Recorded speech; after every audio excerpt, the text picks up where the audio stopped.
अध्याय 421 अध्याय 421 dark mist. सम्राट लिंग शियाओलोंग के घाटी छोड़ने के कुछ ही समय बाद मास्टर्स ऑफ कैओस का एक समूह सामने आया। उन्होंने घाटी के चारों ओर देखा और भौहें सिकोड़ लीं। मैं एक भयानक तलवार के इरादे को महसूस कर सकता हूँ। वहां वध, मृत्यु और विनाश के नियमों के निशान भी हैं।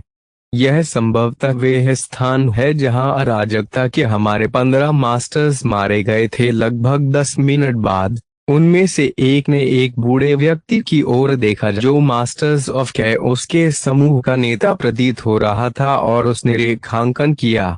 हर चीज की अच्छी तरह से जांच करें और रिपोर्ट करें। उनमें से एक ने बाहर निकलकर हाथ हिलाया। उसके हाथ से काले धुएं की एक लहर निकली और हर दिशा में फैल गई। धीरे धीरे धुएं से प्रकट हुई छायाएं उठीं और पिछले 2 घंटों में इस क्षेत्र में जो कुछ भी हुआ उसे दोहराया। बहुत जल्द अराजकता के उस्तादों के समूह ने देखा कि कैसे आसमान से अनगिनत तलवारें बरसीं और उनके सभी 15 साथियों को मार डाला। यह धुएं या उस पेंडेंट के कारण हो सकता है जिसे लिंग शियाओलोंग ने अराजकता के सभी मास्टर्स को खत्म करने के बाद एक बार फिर पहना था, लेकिन वे लिंग शियाओलोंग की आकृति नहीं देख सके या समझ नहीं पाए कि भयानक तलवार की बारिश कैसे हुई। वे असीम उजाड़ तलवार संरचना का पता लगाने में भी असमर्थ थे। हालांकि उन्होंने अराजकता के 15 मास्टर्स की मृत्यु को स्पष्ट रूप से देखा। नजारा बेहद भयानक था। हालांकि धुआं केवल उस आपदा की नकल कर रहा था जो अराजकता के 15 मास्टर्स पर गिरी थी, फिर भी वे असीमित तलवार के इरादे को महसूस कर सकते थे जिसने वध, मृत्यु और विनाश के नियमों के साथ इसकी उपस्थिति को प्रकट किया था।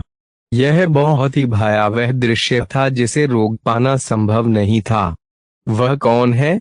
वह व्यक्ति कौन है जिसने मेरे हॉल ऑफ सिन के लोगों को मारने का साहस किया? इस समूह का नेता, एक बूढ़ा व्यक्ति, चुपचाप बुदबुदाया। उसके चेहरे पर कोई भाव नहीं था, हालांकि उसके आसपास की हवा में भारी उतार चढ़ाव हो रहा था। हवा में दबाव बढ़ गया, जिससे दृश्यमान विकृतियां पैदा हुईं, जैसे कि उन्हें उच्च तीव्रता वाली गर्मी के अधीन किया जा रहा हो। वह फ्रॉस्टफोर्ड सम्राट, वह व्यक्ति जो अपना चेहरा दिखाए बिना हमारे इतने सारे भाइयों को मार सकता है, वह अत्यंत शक्तिशाली होगा। हम इस स्थिति की रिपोर्ट मुख्यालय को क्यों नहीं देते? अराजकता के उस्तादों में से एक बोलने से पहले थोड़ा झिझका। बूढ़े ने एक पल के लिए सोचा। अंत में उन्होंने आप भरते हुए सिर हिलाया। हमें स्थिति की रिपोर्ट करनी चाहिए। हमने अराजकता के 15 मास्टर्स खो दिए हैं। यह हमारी शक्ति के लिए बहुत बड़ी क्षति है। इसके अलावा हमें अभी भी उस कमीने लिंग शियाओलोंग का पीछा करने की जरूरत है। स्थिति की रिपोर्ट करने के बाद 100 लीव सम्राट से संपर्क करें। उसे अपने अधीनस्थों को लाने के लिए कहें। हम लिंग जियाओलोंग पर एक साथ हमला करेंगे। हम उसे इस भूमि से भागने का समय नहीं दे सकते। जब बूढ़े व्यक्ति ने बोलना समाप्त किया तो 2 लोग तेजी से समूह से बाहर चले गए। उनमें से एक को हॉल ऑफ सिन को स्थिति की रिपोर्ट करनी थी, जबकि दूसरे को 100 लीव सम्राट से संपर्क करना था। बूढ़े व्यक्ति ने चारों ओर देखा और निराशा में अपने दांत पीस लिए। कैओस के इतने सारे मास्टर्स को खोना कोई छोटी बात नहीं थी। उसे यकीन था कि वापस लौटने पर उसे हॉल ऑफ सिन द्वारा दंडित किया जाएगा। खुद को छुड़ाने का एकमात्र तरीका लिंग जियाओलोंग का सफलतापूर्वक शिकार करना था। लिंग जियाओलोंग शहर लौटने के इरादे से पूरी गति से जंगल से होकर उड़ रहा था। तभी उसे अचानक पीछे से कुछ आता हुआ महसूस हुआ और वे एक चकमा देकर किनारे की ओर चला गया।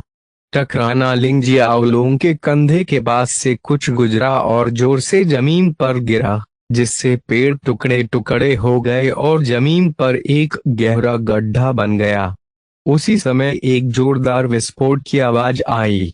लिंग जियाओलोंग ने भौहें सिकोड़ लीं और नीचे देखा। तभी देखा कि एक व्यक्ति धीरे धीरे खड़ा है। यह अराजकता का एक और मास्टर था। लिंग जियाओलुंग उसकी आंखों में हत्या का इरादा देख सकता था। यह स्पष्ट था कि इस आदमी का निशाना वही था। आखिर ये लोग कौन हैं? लिंग जियाओलुंग मूर्ख नहीं था।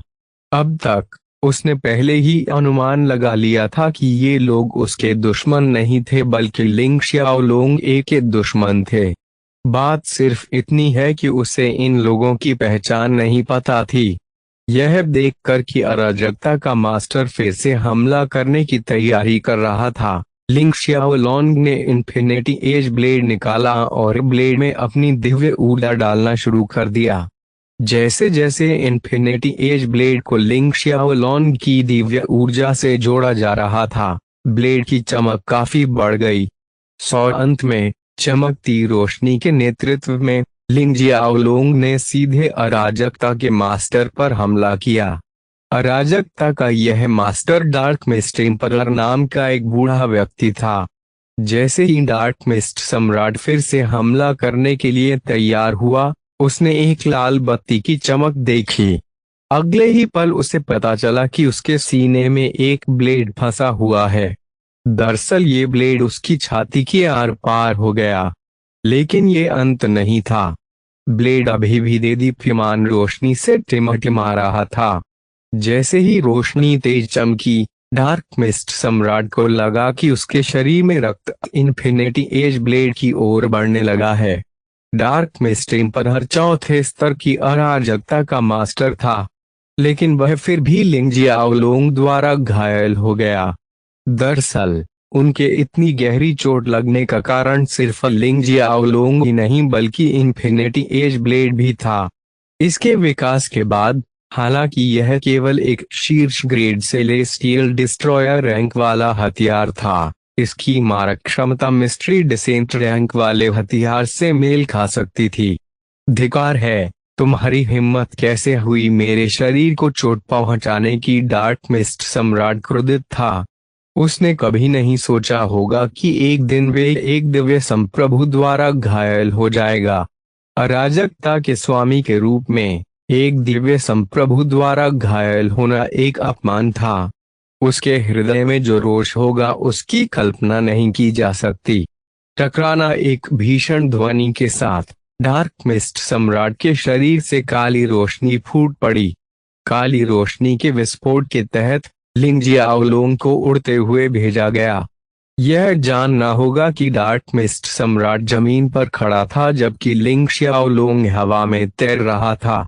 हालांकि जब डार्क मिस्ट सम्राट अपनी आभा के साथ फूटा, तो यह एक पल में लिंग जियाओलुंग तक पहुंच गया, जिससे वह उड़ गया।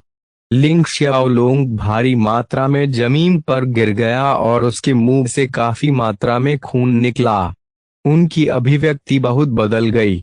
यदि यह कोई अन्य दिव्य संप्रभु होता, तो लिंग जियाओलुंग को डर था कि डार्क मिस्ट सम्राट की आभा के स्पर्श ने उसे पहले ही मार डाला होता। डार्क मिस्ट एम्परर ने फिर धीरे से अपने शरीर में घुसे इन्फिनिटी एज ब्लेड को बाहर निकाला और एक तरफ फेंक दिया। इसके बाद मैं तुम्हें मार डालूंगा। आज ही वह दिन होगा जब तुम मरोगे। जैसे ही डार्क मिस्ट सम्राट ने यह कहा, उसकी आकृति चमक उठी और अगले सेकंड में लिंग जियाओलुंग के सामने आ गई। जैसे ही डार्क मिस्ट सम्राट अपनी पूरी ताकत से लिंग जियाओलुंग के चेहरे पर मुक्का मारने वाला था, एक प्रकाश चमका और लिंग जियाओलुंग गायब हो गया, सैकड़ों मीटर दूर दिखाई दिया। टकराना डार्क मिस्ट एम्परर का मुक्का जमीन पर गिरा, जिससे वह टुकड़े टुकड़े हो गया। हर दिशा में दरारें फैल गईं और चट्टानों और धूल ने आसपास के वातावरण को ढक दिया। अरे, वह बहुत डरावना है। लिंग जियाओलुंग ने अपने मुंह के कोने से खून पोंछा और बुदबुदाया। वह केवल असीम विनाश तलवार संरचना के कारण अराजकता के कई मास्टर्स को मारने में सक्षम था।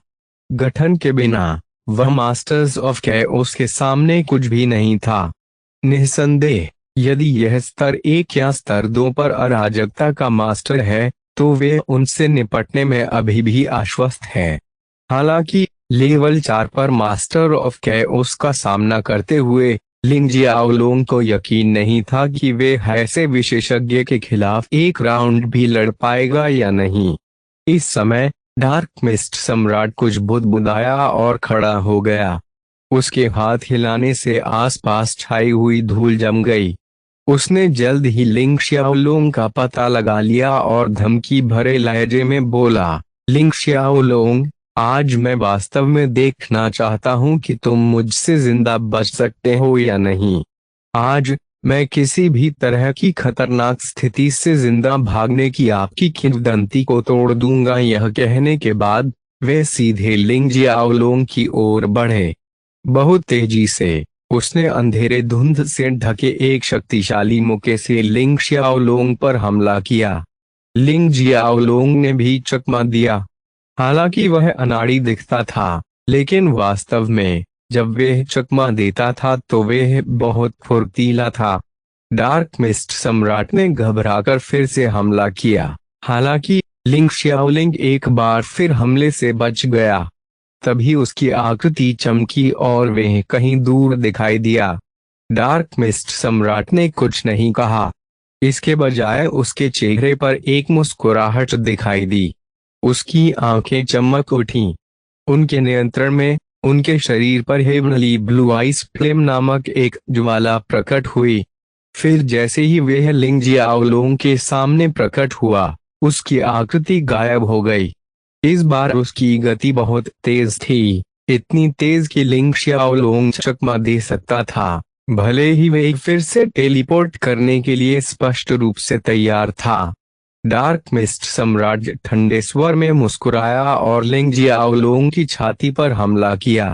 टकराना लिंग जियाओलोंग को एक बार फिर उड़ान भरते हुए भेजा गया। हवा में उड़ान के दौरान उसने कुछ कौड़ खून भी उगल दिया। उड़ान भरने के कुछ सेकेंड बाद ही वह जमीन पर उतरा और कुछ मीटर तक फिसलते हुए एक पेड़ से टकराया और उसे तोड़ दिया। उसी समय स्वर्गीय नीली बर्फ की ज्वाला तुरंत उसके शरीर पर जलने लगी।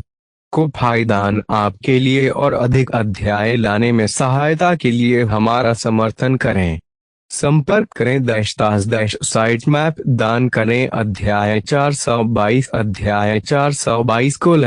अराजकता की शक्ति। डार्क मिस्ट एम्परर की स्वर्गीय नीली बर्फ की लिंग जियाओलोंग के शरीर पर भयंकर रूप से जल रही थी, जिससे उसे तेज दर्द का अनुभव हो रहा था, इतना तीव्र कि यह असहनीय था।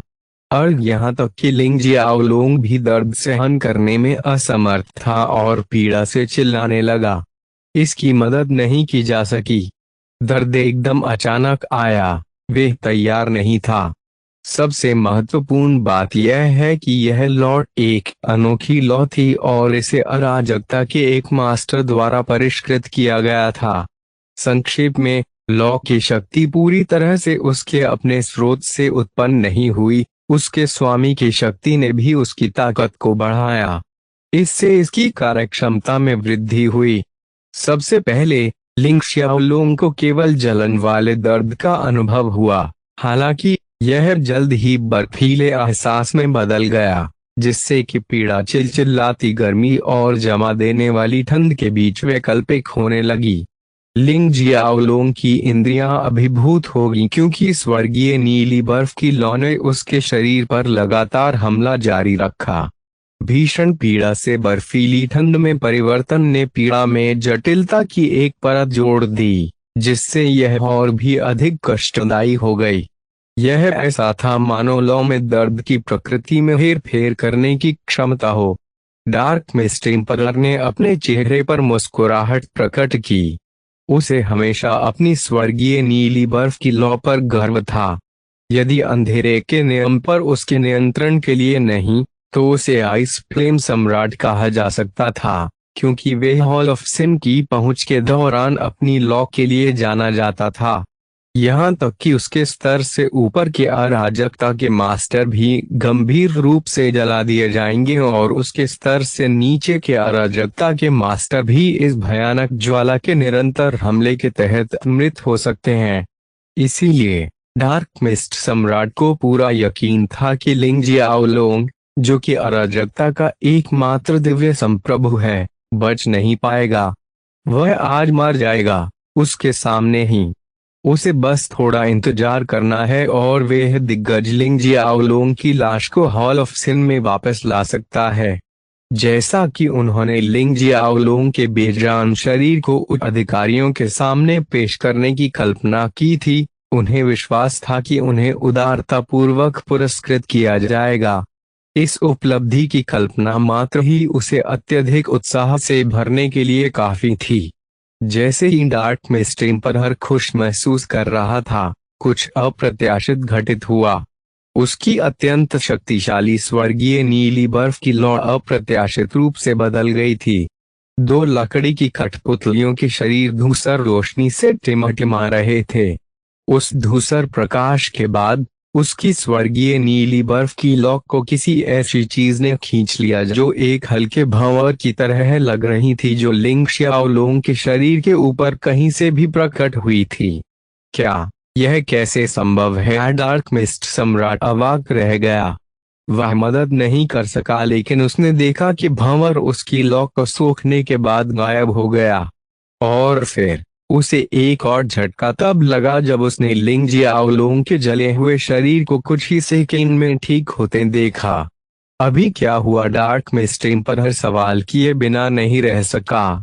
वह उसकी स्वर्गीय नीली बर्फ की लौ थी।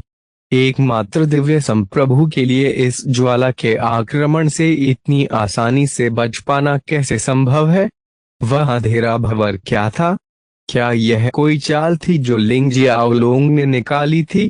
जब वह अभी भी सदमे में था, लिंग जियाओलोंग ने डार्क मिस्ट सम्राट पर हमला कर दिया। डार्क मिस्ट सम्राट को सबसे ज्यादा आश्चर्य इस बात से हुआ कि जब लिंग जियाओलोंग ने मुक्का मारा तो वास्तव में उसकी मुट्ठी पर एक नीली लौ थी। अब केवल डार्क मिस्ट सम्राट को यकीन हो गया था कि भंवर निश्चित रूप से लिंग शियाओलोंग द्वारा खींची गई एक चाल थी।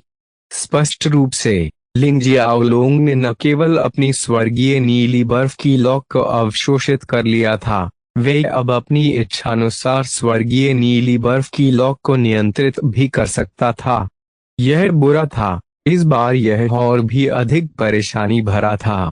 लिंग शियाओलोंग के हमले का सामना करते हुए डार्क मिस्ट सम्राट की आकृति जवाबी उपायों के बारे में सोचते हुए आसानी से चकमा देकर किनारे की ओर चमक गई।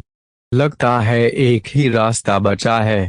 अगर वह तरीका भी काम नहीं करता है तो मुझे डर है कि मैं इस बार लिंग जियाओलोंग को नहीं मार पाऊंगा। डार्क मिस्ट सम्राट ने मन ही मन सोचा और फिर चिढ़कर अपनी मुट्ठी भींच ली। उसकी आंखें भयंकर चमक से चमक उठी और उसने लिंग जियाओलोंग पर ठंडी नजर डाली और अहंकार से बोला, लेकिन इसका मतलब यह नहीं है कि मैं तुम्हारे बारे में कुछ नहीं कर सकता।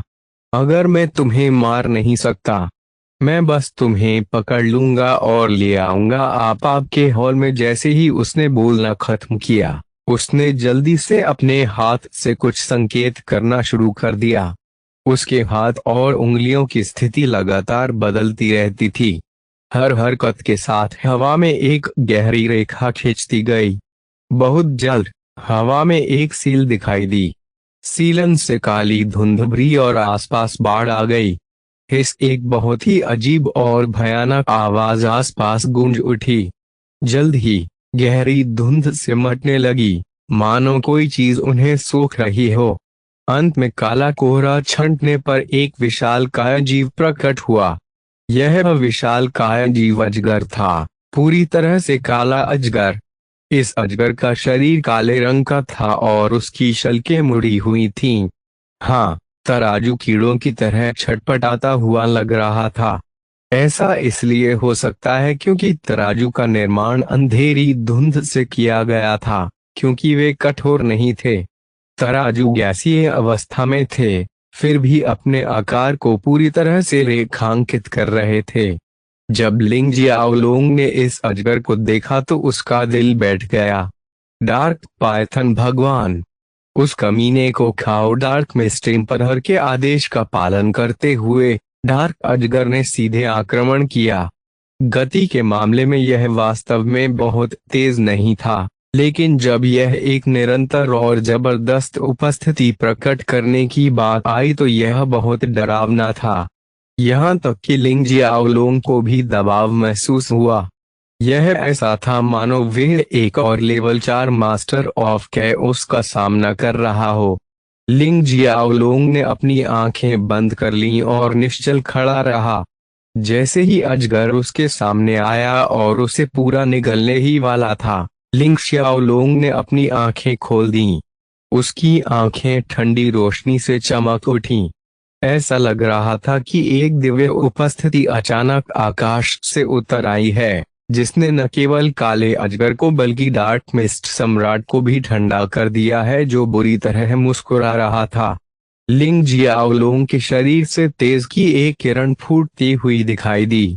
आकाश में एक नाटकीय बदलाव आया और अचानक सभी के सिरों के ऊपर एक अंधेरे शून्य का प्रतिबिंब उभर आया। इस अलौकिक छवि ने हजारों सोने की पूरी भूमि को ढक दिया, जिससे सभी का ध्यान आकर्षित हुआ।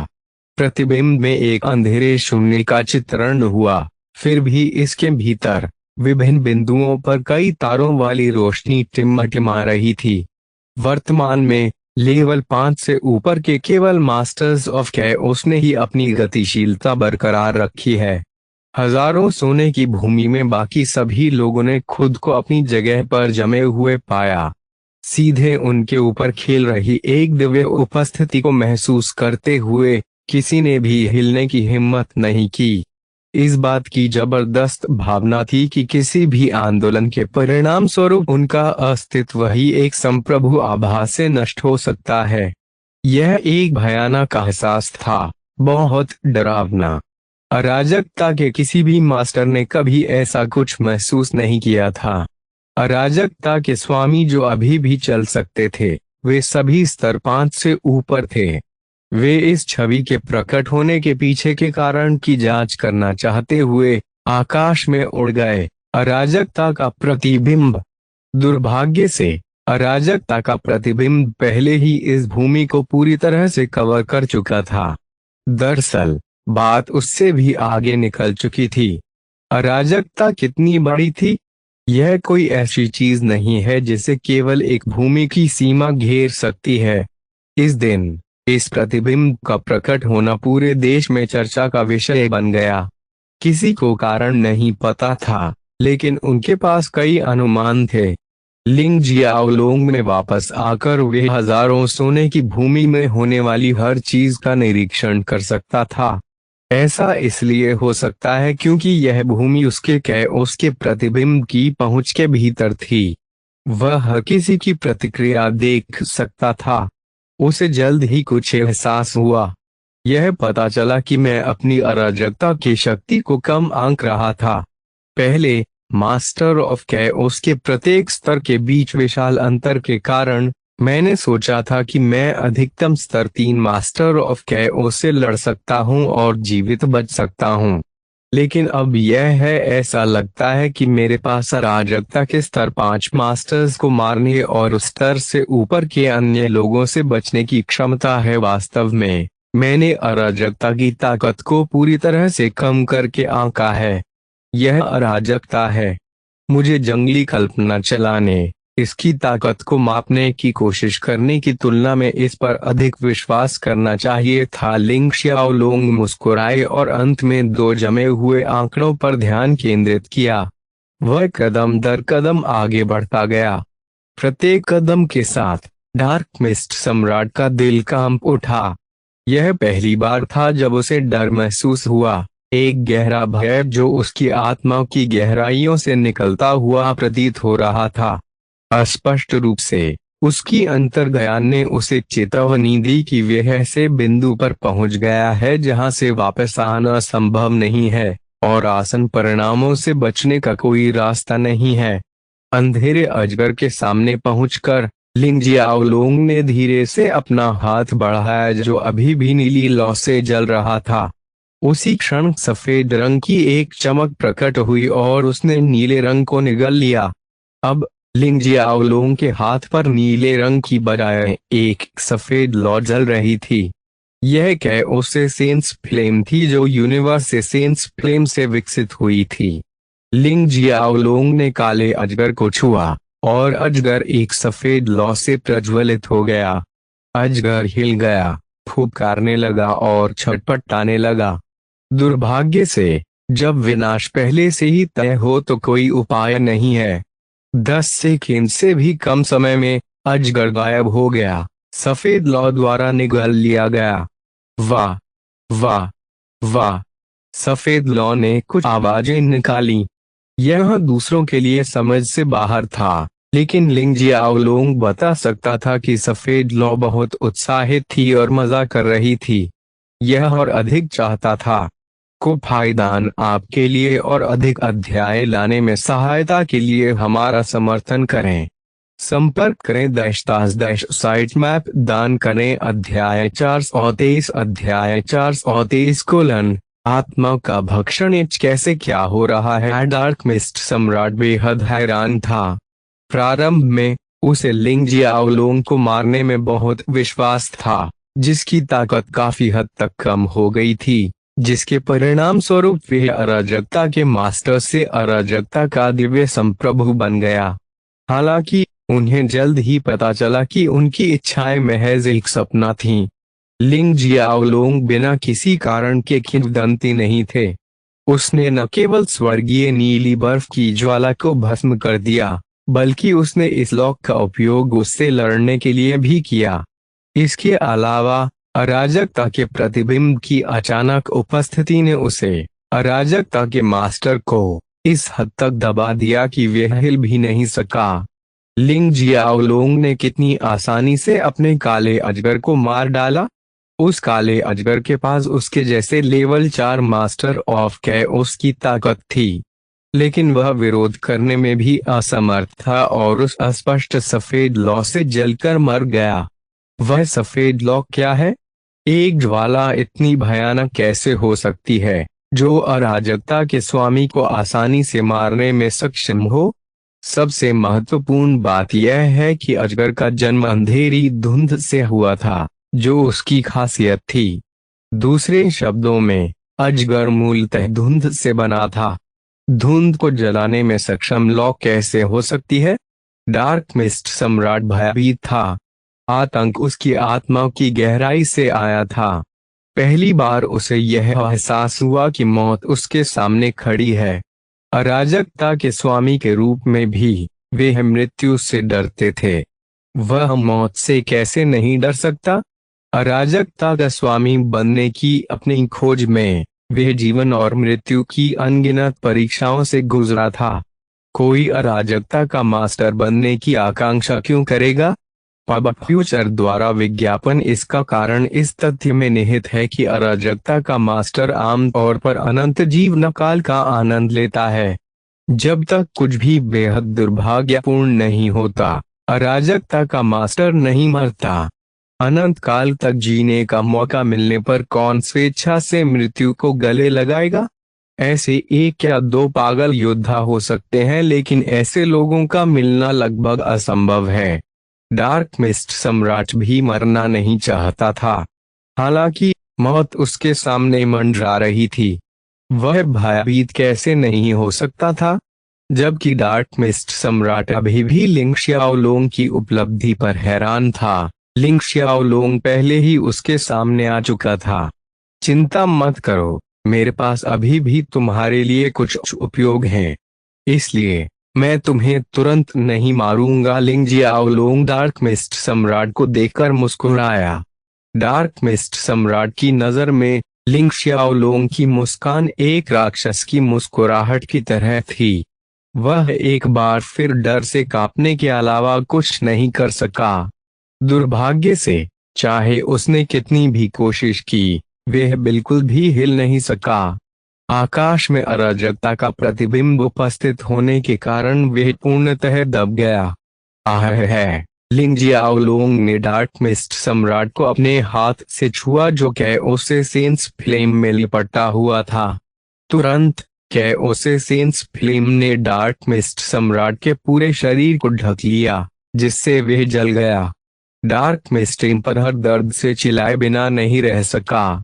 वह कैओसेंस फ्लेम के हमले से व्यथित था, जिसने न केवल उसके भौतिक शरीर को बल्कि उसकी आत्मा को भी निशाना बनाया। उसी समय उसे ऐसा महसूस हुआ जैसे उसके शरीर पर जलती हुई सफेद लौ तेजी से उसकी खेती को निगल रही है। उसका शरीर वास्तव में जलाया नहीं जा रहा था, वह इस हद तक क्षत विक्षत हो रहा था कि पूरी तरह गायब हो जाए, कोई निशान न छोड़े। उस पल उसे एहसास हुआ कि उसका अस्तित्व कैओसेंस फ्लेम द्वारा मिटा दिया जाने वाला था। उसकी आत्मा को बहुत अधिक प्रभावित मत करो, इसे कमजोर अवस्था में रखो। मेरे पास अभी भी उसकी आत्मा के लिए एक उद्देश्य है। लिंग शियाओलोंग ने बात की। कैओसेंस फ्लेम को प्रेरित किया, जो डार्क मिस्ट सम्राट को पीड़ा देने का आनंद ले रही थी। कुछ बार झिलमिलाने के लिए ऐसा प्रतीत होता है कि वे लिंग शियाओलोंग के आदेश को स्वीकार कर रहा था। अब फ्यूचर द्वारा विज्ञापन। दूसरी ओर डार्क मिस्ट सम्राट लिंग शियाओलोंग के शब्दों को सुनकर और भी अधिक भयभीत हो गया। उसे इस बात का कोई अंदाजा नहीं था कि लिंग जियाओलोंग उसकी आत्मा को कमजोर अवस्था में क्यों रखना चाहता था, लेकिन वह जानता था कि केवल कष्टदायी यातना और गंभीर पीड़ा ही उसका इंतजार कर रही थी। वह ऐसा कुछ भी अनुभव नहीं करना चाहता था। दुर्भाग्य से वह अब नियंत्रण में नहीं था। अब हर चीज का नियंत्रण लिंग जियाओलोंग के हाथों में था। हालांकि वह बहुत अधिक सोचने की स्थिति में नहीं था। पीड़ादायी दर्दों से इस हद तक यातना दे रहा था कि वह तुरंत मर जाने के अलावा और कुछ नहीं चाहता था। उनकी मनोकामना शीघ्र ही पूरी हो गई। उसकी शारीरिक उपस्थिति पूरी तरह से मिटा दी गई थी, केवल उसकी कमजोर आत्मा गहरी पीड़ा की स्थिति में रह गई थी। खाजाओ लिंग शियाओलोंग ने सीधे उसकी आत्मा को निगलने में संकोच नहीं किया। उसकी आत्मिक शक्ति को बहुत बढ़ा दिया, लगभग 2 गुना कर दिया। वास्तव में अराजकता के स्तर 4 मास्टर की आत्मा लगभग उसकी आत्मा जितनी ही मजबूत थी। वास्तव में यह थोड़ा मजबूत था। लिंग जियाओलोंग की आत्मिक शक्ति अचानक आसमान छू गई और स्तर 6 पर अराजकता के एक साधारण मास्टर के स्तर तक पहुंच गई। दूसरे शब्दों में लिंग जियाओलोंग अब अराजकता की शक्ति की मदद के बिना भी स्तर 6 अराजकता के मास्टर्स को मारने में सक्षम था। उसे बस आत्मा को नष्ट करने की अपनी क्षमता का प्रयोग करना है और खेल खत्म हो जाएगा। न केवल लिंग शियाओलोंग की आत्मा की शक्ति 2 गुनी हो गई, बल्कि बड़ी मात्रा में यादें भी लिंग शियाओलोंग के दिमाग में उभर आईं। लिंग जियाओलोंग ने सभी यादों को स्वीकार नहीं किया। उन्होंने स्मृतियों को सीधे 2 समूहों में बांट दिया। सबसे पहले उन्होंने लिंग शियाओलोंग से जुड़ी यादों को एक समूह में अलग कर दिया। दूसरे समूह में उन्होंने डार्क मिस्ट एम्परर के पीछे खड़े गुट से जुड़ी सारी यादें इकट्ठी की। जब वह डार्क मिस्ट एम्परर से लड़ रहा था तो लिंग जियाओलोंग ने उसे हॉल ऑफ सिन बोलते हुए सुना था। इसलिए हॉल ऑफ सिन से जुड़ी यादों को फिल्टर करना उनके लिए बहुत आसान था। लिंग शियाओलोंग ने डार्क मिस्ट सम्राट की आत्मा को निगलने का विकल्प इसलिए चुना क्योंकि वह अपने दुश्मनों की पहचान करने की इच्छा रखता था। सभी उत्तर प्राप्त करने का सबसे अच्छा तरीका क्या है? यह सीधे तौर पर किसी व्यक्ति की आत्मा को देखने और उसकी यादों से गुजरने के द्वारा था। अब फ्यूचर द्वारा विज्ञापन। लिंग जियाओलोंग ने सबसे पहले हॉल ऑफ सिन से जुड़ी यादों को आत्मसात किया। इसके बाद उन्होंने लिंग जियाओलोंग से जुड़ी यादों को आत्मसात कर लिया। ठीक इसी तरह उसे बहुत सारी महत्वपूर्ण जानकारी प्राप्त हुई जिस तक उसकी पहले से कोई पहुंच नहीं थी। तो यह ऐसा ही है। लिंग जियाओलोंग की आंखों में एक ठंडी चमक चमक उठी। अब उसे समझ में आया कि हॉल ऑफ सिन उसका इतनी बेसब्री से शिकार क्यों करना चाहता था। यह पता चला कि लिंग शियाओलोंग एक ने हॉल ऑफ सिन के साथ दुश्मन बना लिया क्योंकि हॉल ऑफ सिन ने अन्य ताकतों की तरह ही दिव्य महिमा ब्लेड और उसके शाश्वत रोष दिव्य भाले की मांग की थी। लिंग जियाओलोंग एक कैसे सहमत हो सकता है? उन्होंने साफ इनकार कर दिया। इसके बाद हॉल ऑफ सिन ने लिंग जियाओलोंग ए के लिए परेशानी खड़ी करना शुरू कर दिया। उन्होंने उसे पकड़ने के लिए अराजकता के कई मास्टर्स भी भेजे, जीवित या मृत, इससे कोई फर्क नहीं पड़ता। हॉल ऑफ सिन और अन्य लोगों द्वारा लिंग जियाओलोंग ए का 1000 से अधिक वर्षों तक पीछा किया गया था। यदि ये लोग ना होते तो वह अपनी खेती का आधार और भी तेजी से बढ़ा सकता था। यह ध्यान दिया जाना चाहिए कि लिंग शियाओलोंग एक ने 1000 वर्ष की आयु तक पहुंचने से पहले ही मास्टर ऑफ कैओस का दर्जा हासिल कर लिया था। दूसरों की नजरों में वह महज एक राक्षसी शख्सियत था। यही कारण था कि वे लिंग जियाओलोंग ए को खेती में आगे बढ़ने से रोकने पर अड़े हुए थे और लगातार उसके लिए मुसीबतें पैदा कर रहे थे। उन्होंने अनगिनत जीवन घातक स्थितियां भी पैदा की जहां लिंग शियाओलोंग एक ने लगभग अपनी जान गंवा दी। सभी लोग उसे मारकर उसका खजाना अपने लिए छीन लेने की इच्छा मन में पाले हुए थे। फिर भी लिंग जियाओलोंग 1 घंटे बार भागने में सफल रहा और उसने एक प्रसिद्ध प्रतिष्ठा हासिल की।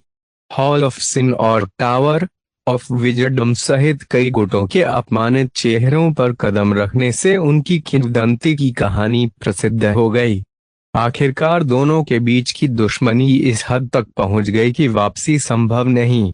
इस बार जब हॉल ऑफ सिन को लिंग जियाओलोंग के बारे में जानकारी मिली तो उन्होंने तुरंत उसे पकड़ने या मारने के लिए सेना भेज दी।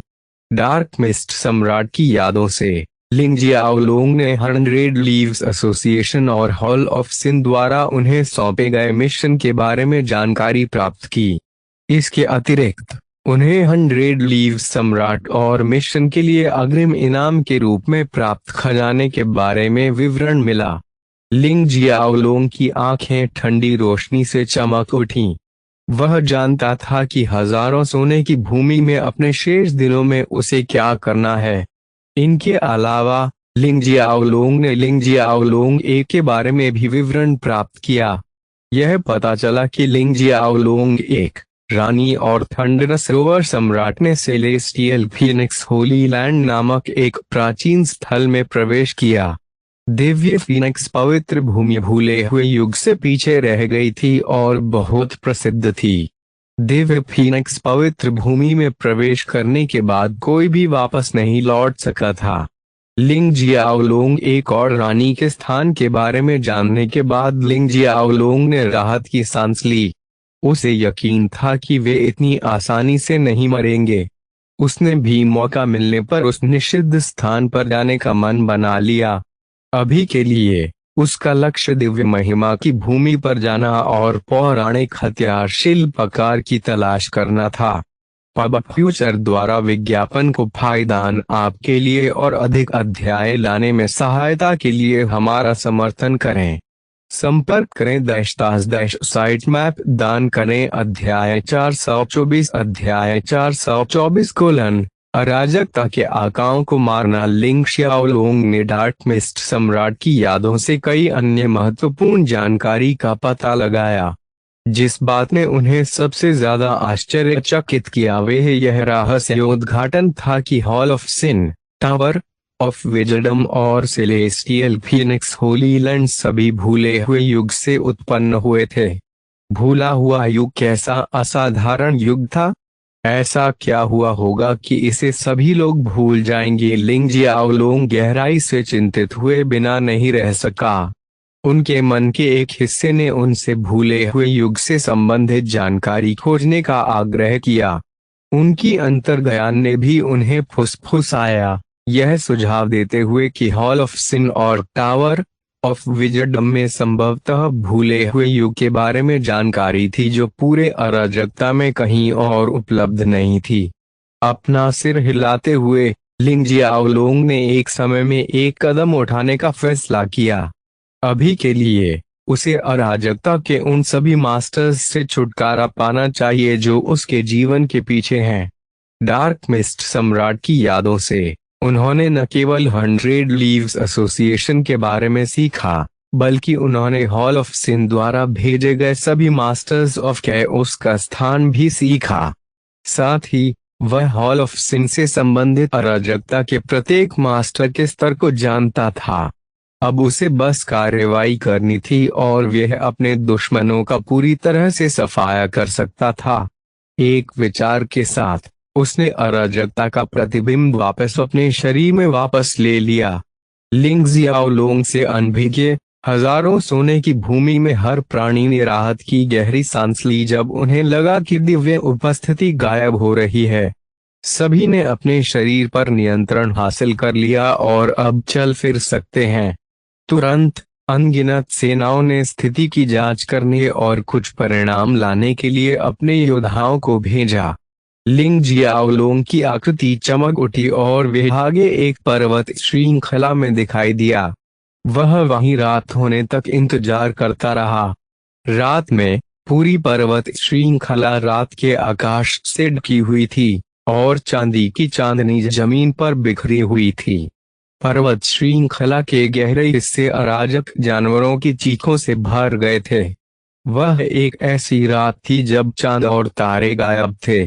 वह पूरी तरह अंधेरी रात थी और इस अंधेरी रात में पूरी पर्वत श्रृंखला की आभा बहुत अलग हो गई लगती थी। एक आकृति आकाश में उठी और गायब हो गई। यह स्काई वुल्फ सिटी नामक शहर था। इसी शहर में एक ऐसी जगह थी जहां नवनिर्मित आंगन नजर आते थे। वहां कई आंगन थे, प्रत्येक एक शक्तिशाली विशेषज्ञ का था। एक विशाल प्रांगण के पिछवाड़े में एक मानव निर्मित तालाब था। जाहिर तौर पर आकाश में चांद नहीं था, लेकिन तालाब किसी अज्ञात कारण से चांदनी को प्रतिबिंबित कर रहा था। ध्यान से देखने पर पता चला कि परावर्तित प्रकाश चांदनी नहीं बल्कि हवा में लटकी एक गोलाकार विशाल गेंद से निकली रोशनी थी। यह एक खजाना प्रतीत होता है जिसका उपयोग मुख्य रूप से आसपास के वातावरण को रोशन करने के लिए किया जाता है। तालाब के किनारे थोड़ा पीला चेहरा वाला एक बूढ़ा आदमी और उसके बगल में एक युवा महिला देखी जा सकती थी। महिला की शक्ल खराब नहीं थी, उसका फिगर भी सुडौल था। महिला ने फ्लर्ट करते हुए बूढ़े आदमी से कहा, टोंग नानचिंग, आपको याद रखना चाहिए कि जब समय आएगा तो आपको कुछ औषधीय गोलियों को परिष्कृत करने में मेरी मदद करनी होगी। मैं लेवल 5 तक पहुंचने के लिए उनका उपयोग करने की तैयारी कर रही हूँ। मदद से आपके द्वारा परिष्कृत की गई गोलियों से मेरी सफलता की संभावना अधिक हो जाएगी। चिंता मत करो। जब मेरी चोटें पूरी तरह से ठीक हो जाएंगी तो मैं निश्चित रूप से उन्हें ठीक करने में आपकी मदद करूंगा। यह बहुत घृणित है कि मैं उस खून के प्यासे टाइगर बैट से घायल हो गया। उस चीज से निपटना विशेष रूप से कठिन था। इससे उबरना काफी मुश्किल होगा। उस जानवर से मुझे मिली चोटों से, टोंग नानचिंग नाम के बूढ़े व्यक्ति ने कहा। टोंग नानचिंग, आप यह भी जानते हैं कि मेरे पति का भौतिक शरीर नष्ट हो गया है। भविष्य में मुझे आप पर निर्भर रहना होगा। आपको मेरा ख्याल रखना होगा। महिला धीरे से खड़ी हुई और बूढ़े की गोद में बैठ गई। फिर वह खुद को मोड़ते हुए धीरे धीरे बूढ़े के शरीर पर लेटने लगी। उसकी आंखें धुंधली थीं, आकर्षण से भरी हुई थीं। ऐसा लग रहा था जैसे टोंग नानचिंग को करंट लग गया हो। उसका शरीर थोड़ा कांप रहा था। अगले ही पल उसकी आंखों में उत्तेजना झलक उठी। उसने तुरंत महिला की कमर पर हाथ रखा और आंखों में गंदी नजर डालकर हंसने लगा। फिर उसने कहा, अगर मैं तुम्हारा ख्याल नहीं रखूंगा तो और कौन रखेगा? देखो, मैं अभी तुम्हारा ख्याल रखने जा रहा हूँ टोंग नानचिंग। फिर हम। महिला ने बूढ़े आदमी की कमर के चारों ओर अपनी बाहें लपेट लीं और बस कुछ कहने ही वाली थी, लेकिन उसकी अभिव्यक्ति रुक गई। आकाश में अराजकता का वही प्रतिबिंब दिखाई दिया जो दिन के समय दिखाई दिया था। इससे वह ठिठक गई। अचानक प्रकाश की एक किरण हवा में घुसी। महिला को ठंडी ठंड महसूस हो रही थी, लेकिन वे हिल नहीं पा रही थी। वह केवल असहाय होकर देखती रह गई क्योंकि उसकी गर्दन प्रकाश के ब्लेड से फट गई थी। ताजा खून तुरंत बह निकला। वह फिर भी नहीं मरी। वह जीवित थी, लेकिन तभी हवा दो सरल शब्दों से गूंज उठी, आत्मा का विनाश और वे उसका अंत था। यह बेहद आरामदायक मौत थी, बिना ज्यादा दर्द के। कौन है भाई उस पल में? टोंग नामचिंग, जो अभी भी सदमे की स्थिति में था, तुरंत पीछे हट गया। वह अराजकता का स्तर 6 मास्टर था, इसलिए वह स्वतंत्र रूप से घूम सकता था। हालांकि जैसे ही वह पीछे हटने वाला था, उसकी आत्मा कांप उठी जैसे उसे कोई बहुत बड़ा झटका लगा हो, और फिर उसकी आंखों की चमक खत्म हो गई। अराजकता के इन दो मास्टरों की लाशों को देखते हुए लिंग शियाओलोंग की आंखों में एक ठंडी झलक दिखाई दी, जो एक पेड़ की छाया से बाहर निकलता हुआ दिखाई दिया। यह रात बेहद अंधेरी थी, जो उसके दुश्मनों का शिकार करने के लिए बिल्कुल उपयुक्त थी। ठीक उसी तरह लिंग जियाओलोंग ने आसानी से दो दुश्मनों से छुटकारा पा लिया। दाव पेड़ प्रकट हुआ और बूढ़े आदमी और औरत की लाशों को निगल गया। अगले ही पल लिंग जियाओलोंग गायब हो गया। शहर में किसी को कुछ नजर नहीं आया। वे सभी एक बार फिर आकाश में अराजकता के प्रतिबिंब के प्रकट होने से हैरान थे। जब लिंग जियाओलोंग गायब हो गया, तो अराजकता का प्रतिबिंब भी गायब हो गया। यदि डार्क मिस्ट सम्राट की यादें सच थीं, तो आंगनों की यह श्रृंखला अराजकता के सभी मास्टर्स के अस्थायी निवासी होनी चाहिए, जो उसे मारने के लिए हजारों सोने की भूमि पर आए थे। उनमें से लगभग 18 को अकेले लिंग जियाओलोंग ने मार डाला। मास्टर्स ऑफ कैओस का एक समूह लिंग शियाओलोंग की तलाश में बाहर था। इस स्थान पर अराजकता के केवल 2 मास्टर्स शेष थे। वे यहाँ केवल उस स्थान को देखने आए थे, बस इतना ही। सबसे पहले अराजकता के ये 2 मास्टर बहुत खुश थे। लिंग जियाओलोंग का पीछा करने और उसे मारने की तुलना में यह बहुत आसान काम था। हालांकि वे इस बात से अनजान थे कि इस आसान काम के कारण ही वे आसान निशाना बन गए। लिंग शियाओलोंग ने उनकी स्थिति को एक अवसर के रूप में देखा, और जब लोहा अभी भी गर्म था तब हथौड़ा मारा, जिससे वे तुरंत मर गए। यह अंधेरी रात हॉल ऑफ सिन के लिए डरावनी रात बनने के लिए नियत थी। मास्टर्स ऑफ कैओस से संबंधित कई जीवन क्रिस्टल पहले ही बिखर चुके थे, जो उन सभी की मृत्यु का प्रतिनिधित्व कर रहे थे। हजारों सोने की भूमि में लिंग जियाओलोंग नहीं रुके। उसने मास्टर्स ऑफ कैओस के समूह का पीछा किया। उनके निशान ढूंढने में उन्हें 2 घंटे लग गए। एक और घंटा बिताने के बाद लिंग जियाओलोंग को अंततः पता चला कि वे कहाँ गए थे। फिर उन्होंने हजारों मील दूर पहुंचने के लिए अपने टेलीपोर्टेशन कौशल का उपयोग किया और बाउंडरलेस डेसोलेशन स्वॉर्ड फॉर्मेशन की स्थापना शुरू कर दी। इस बार उसे पूरी संरचना तैयार करने में 15 मिनट से भी कम समय लगा।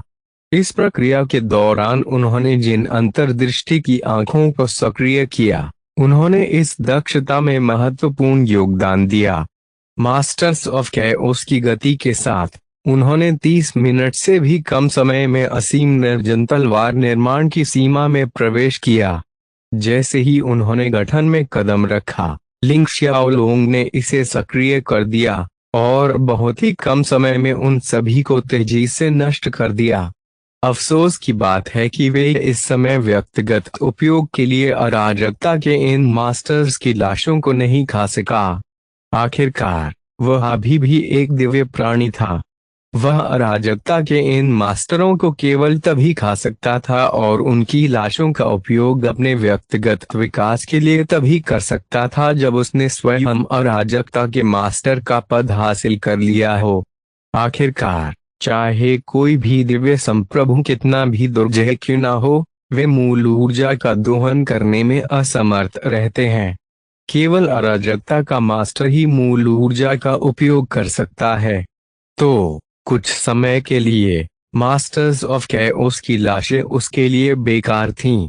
अंत में वे सभी दाव वृक्ष का भोजन बन गए। दाव पेड़ पहले की तरह ही उभरा, अराजकता के उस्तादों की सभी लाशों को निगलने से पहले चुपचाप गायब हो गया। और सतह पर बदलाव का कोई निशान नहीं छोड़ा।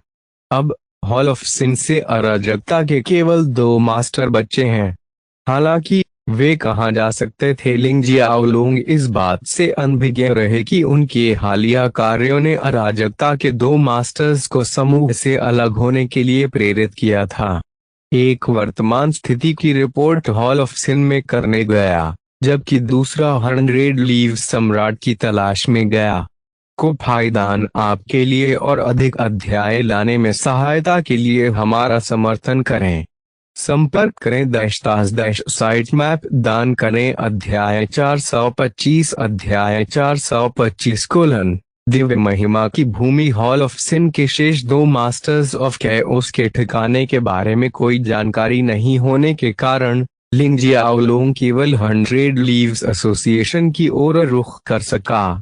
सबसे पहले 100 लीव्स एसोसिएशन 10 से अधिक अराजकता के मास्टर्स के साथ एक प्रसिद्ध हत्यारा बल था। वे बहुत प्रसिद्ध थे और केवल वांग परिवार जैसी ताकतें ही उनके खिलाफ जाने का साहस कर सकती थीं। दूसरे 100 लीव्स एसोसिएशन ने उसे मारने का एक मिशन स्वीकार कर लिया। इसलिए लिंग जियाओलुंग के लिए भी इस एसोसिएशन को निशाना बनाना बहुत स्वाभाविक था। इसलिए उन्होंने 100 लीव्स एसोसिएशन पर अपनी नजरें गड़ा दी और इस ताकत को जड़ से खत्म करने का फैसला किया। डार्क मिस्ट सम्राट की यादों से प्रेरित होकर लिंग जियाओलुंग जल्द ही व्हाइट बोन रिज पर पहुंचे। इस सुविधाजनक स्थान से वे एक विशाल शिवालय देख सकता था। यह शिवालय 100 लीव्स एसोसिएशन था। लिंग जियाओलुंग ने सीधे शिवालय के अंदर टेलीपोर्ट किया और अपनी दिव्य भावना जारी की। हालांकि मास्टर्स ऑफ कैओस द्वारा डिवाइन सेंस का पता लगाया जा सकता था, लेकिन लिंग जियाओलुंग को डर नहीं था। यदि प्रतिद्वंद्वी बहुत शक्तिशाली है तो वे लगातार टेलीपोर्टिंग करके फिर से दौड़ना शुरू कर देगा। 100 लीव्स एसोसिएशन में आकर लिंग जियाओलुंग का लक्ष्य सरल था। वह केवल इस हत्यारी शक्ति का विनाश चाहता था।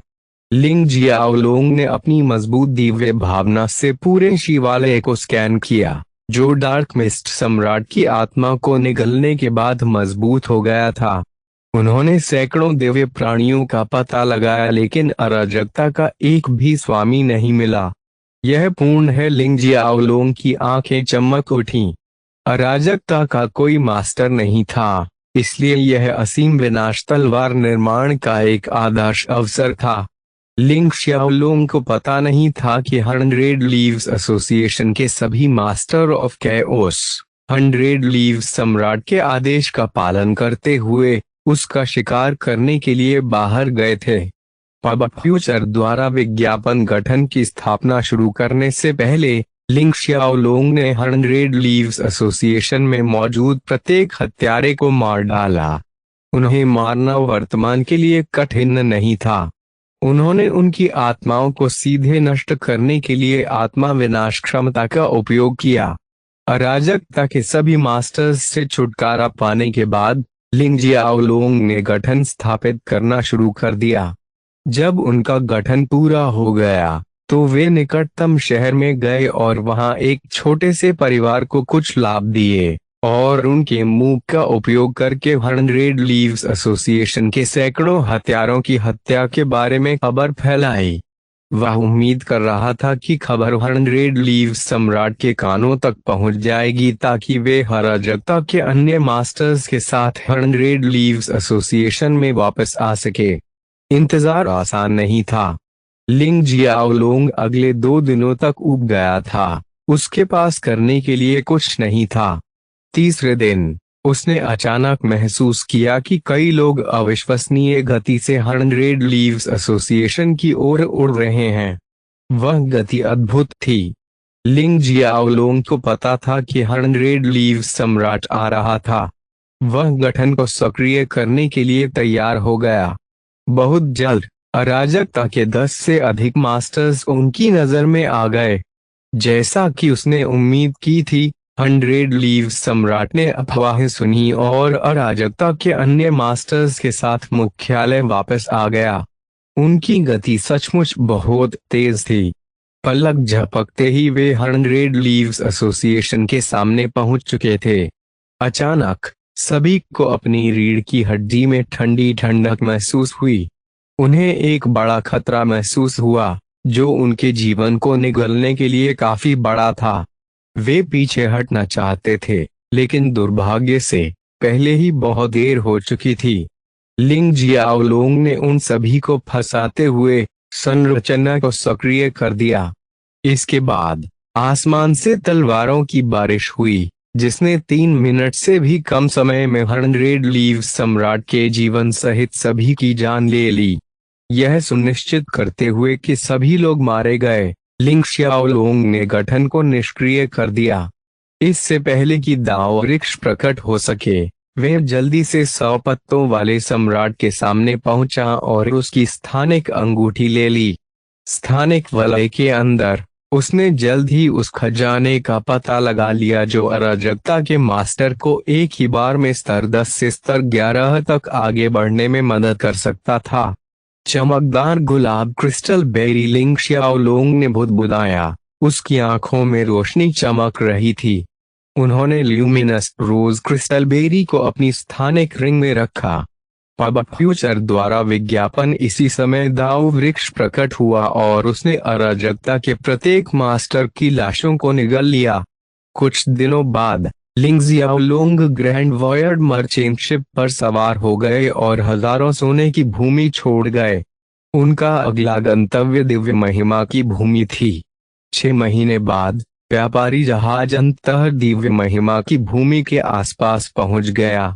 इन 6 महीनों के दौरान लिंग जियाओलोंग कई खजानों को निगलकर दिव्य संप्रभु क्षेत्र के 9वें चरण में आगे बढ़ गया।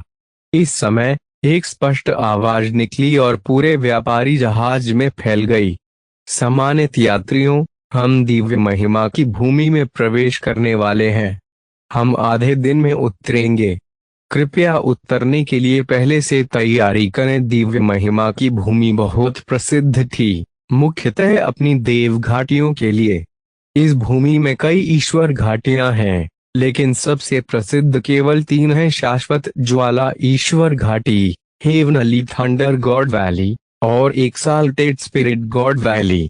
वह स्थान जहां ग्रैंड वॉयर्ड मर्चेंट शिप उतरने वाला था, वे इटर्नल फ्लेम गॉड वैली के अधिकार क्षेत्र में था।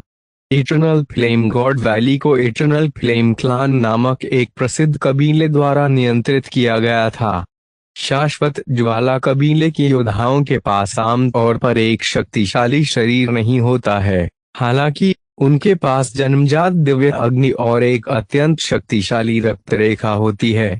शाश्वत ज्वाला कबीले में अराजकता के उस्तादों की कोई कमी नहीं थी। एम्परर फ्लेम संप्रदाय शाश्वत ज्वाला कबीले के एक सदस्य द्वारा बनाई गई एक शक्ति थी।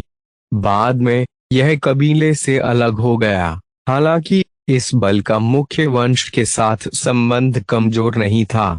यदि यह कभी किसी नुकसान में पड़ता है, तो शाश्वत ज्वाला कबीला हमेशा मदद करने के लिए आता है। पब फ्यूचर द्वारा विज्ञापन। हालांकि वर्तमान सम्राट फ्लेम संप्रदाय अराजकता की स्थिति में था। एक बड़े हॉल में सम्राट फ्लेम संप्रदाय के नेता, जो इस संप्रदाय के नंबर 1 विशेषज्ञ भी थे, चिल्ला रहे थे, क्या तुम्हें वह महिला मिली? मुझे मत बताना कि वह फिर से चुपचाप निकल गई। सम्राट फ्लेम संप्रदाय के नेता के अलावा एक सुंदर युवक के चेहरे पर दोषी भाव था। क्रोधित नेता का सामना करते हुए उसने अपना सिर झुका लिया। दूसरी तरफ अराजकता का मास्टर पसीना बहा रहा था।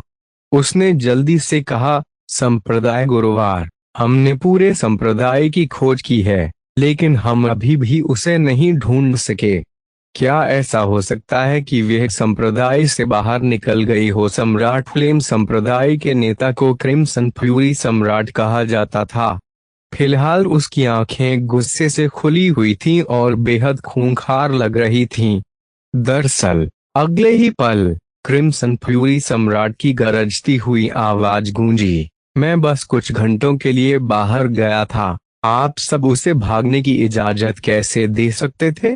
आप सब क्या कर रहे थे? सम्राट ज्वाला संप्रदाय शाश्वत ज्वाला भगवान घाटी के भीतर कहीं पॉकेट आयाम में स्थित था। क्योंकि वे दूसरे स्थान पर थे, इस स्थान को छोड़ना कोई ऐसी बात नहीं थी जिसे आसानी से किया जा सकता था। मुझे नहीं पता कि क्या हुआ। हम स्पष्ट रूप से यहाँ थे, उस पर नजर रख रहे थे। मुझे नहीं पता कि वह कैसे बच गई। क्रिम्सन फ्यूरी सम्राट एक पल के लिए चौंका, फिर वह गुस्से से पलटा और युवक की ओर घूरकर देखा। सुयान, युवक ने डर के मारे अपना सिर झुका लिया। कुछ देर बाद उसने डर को अपने दिल में दबा लिया और आखिरकार बड़े साहस के साथ सिर उठाया। वह क्षमा मांगते हुए मुस्कुराया और कहा, पिताजी, चिंता मत करो। मैं व्यक्तिगत रूप से कुछ बुजुर्गों के साथ उसकी तलाश में निकलूंगा। मैं वादा करता हूं कि चाहे कुछ भी हो जाए, मैं उसे वापस लाऊंगा। क्रिम्सन फ्यूरी सम्राट ने ठंडी सांस ली और अपने गुस्से को शांत करने की कोशिश की। जब तक वे चुप रहे, किसी को एक शब्द भी बोलने की हिम्मत नहीं हुई। कुछ मिनट बाद क्रिम्सन फ्यूरी सम्राट ने कहा, इस बात के पर्याप्त सबूत हैं कि लिंग जियाओलोंग वापस आ गया है। वह महिला उसकी एकमात्र कमजोरी है। अगर वह हमारे नियंत्रण में है, तो हम लिंग जियाओलोंग के साथ भी छेड़छाड़ कर सकते हैं। हम उसके साथ जबरदस्ती कर सकते हैं। स्वेच्छा से अपना खजाना हमें सौंप देगा, और यहाँ तक कि उसे मार डालेगा और वह विरोध करने की हिम्मत नहीं करेगा। हालांकि यह केवल तभी संभव है जब वे महिला हमारी पकड़ में हो, चाहे कुछ भी हो जाए। मुझे वे औरत लाकर दो। सुयान नामक युवक ने गंभीरता से सिर हिलाया और कहा, हाँ पिताजी। इटर्नल फ्लेम गॉड वैली के पश्चिमी क्षेत्र में लिंग शियाओलोंग जहाज से उतरने के तुरंत बाद बाहर निकल गया।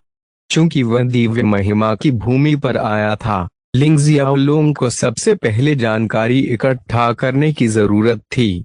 लिंग जियाओलोंग ए के अनुसार, दिव्य शिल्पकार फेंगजिलिंग थ्री रियलम साम्राज्य के कोने पर एक छोटे से गांव में छिपकर एकांत में रह रहे हैं। लिंग जियाओलोंग को कोई अंदाजा नहीं है कि यह थ्री रियल्म साम्राज्य कहाँ स्थित था, तो उसे सबसे पहले इस जगह के बारे में जानकारी हासिल करनी होगी। फिर उसे यह भी देखना होगा कि क्या उसे दिव्य शिल्पकार फेंगजिलिंग के बारे में जानकारी मिल सकती है। लिंग जियाओलोंग ने चारों ओर पूछा और पता चला कि इस जगह की हर चीज सम्राट फ्लेम संप्रदाय द्वारा नियंत्रित थी। यदि वह दिव्य शिल्पकार फेंगजिलिंग के बारे में जानकारी जैसी महत्वपूर्ण जानकारी प्राप्त करना चाहता है, तो उसे सम्राट फ्लेम संप्रदाय का दौरा करना होगा।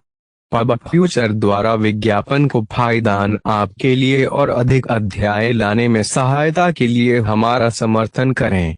संपर्क करें -- साइट मैप दान करें।